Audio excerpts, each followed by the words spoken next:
চাকরির জন্য উৎকোচ, দালাল আর সুপারিশের চাপ, এমন ধারণা বদলে দিল লালমনিরহাট জেলা পুলিশ।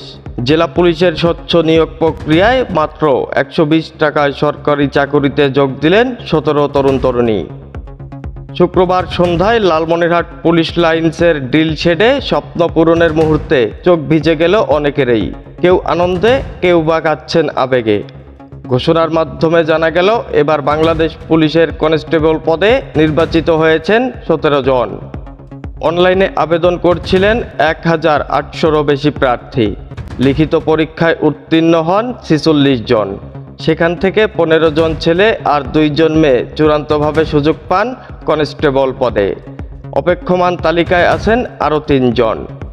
এই বিষয়ে লালমনিরহাট জেলার সুযোগ্য police super SP Mohammad Tarikul Islam সাংবাদিকদের জানান, কোনো ধরনের উৎকোচ বা সুপারিশের সুযোগ না দিয়ে সম্পূর্ণ মেধা ও যোগ্যতার ভিত্তিতেই এই নিয়োগ সম্পন্ন করা হয়েছে। তিনি আরও বলেন, মাত্র 120 টাকায় সরকারি চাকরি পাওয়া যায়, এটা এখন আর কল্পনা নয়, এটি বাস্তবতা। সরজমিনে একজন নবনিযুক্ত কনস্টেবল বলেন, এই প্রক্রিয়ায় চাকরি পাওয়া অবিশ্বাস্য মনে হচ্ছে, যেন বুকের ভেতরের বোঝা নেমে গিয়েছে। অন্যদিকে একজন অভিভাবক জানান, জীবনে প্রথমবার মনে হচ্ছে বিনা উৎকোচে সত্যিকারের স্বচ্ছ নিয়োগ দেখলেন তারা।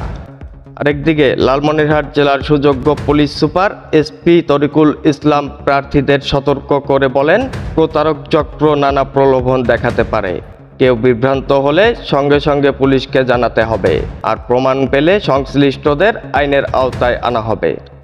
উক্ত অনুষ্ঠানে আরও উপস্থিত ছিলেন রংপুর রেঞ্জের অতিরিক্ত police super Mohammad Joynal Abedin, PPM সেবা পদকপ্রাপ্ত মোহাম্মদ ইলিয়াস হোসেন, জেলা ডিবিওসি সাদ আহমেদ সহ অন্যান্য পুলিশ কর্মকর্তারা। লালমনিরহাটের এ নিয়োগ প্রক্রিয়া তরুণ সমাজে নতুন আস্থার বার্তা দিয়েছে, যেখানে মেধা আর স্বচ্ছতাই হচ্ছে এখন মূল শক্তি। এআই রাজীব, খবর, লালমনিরহাট।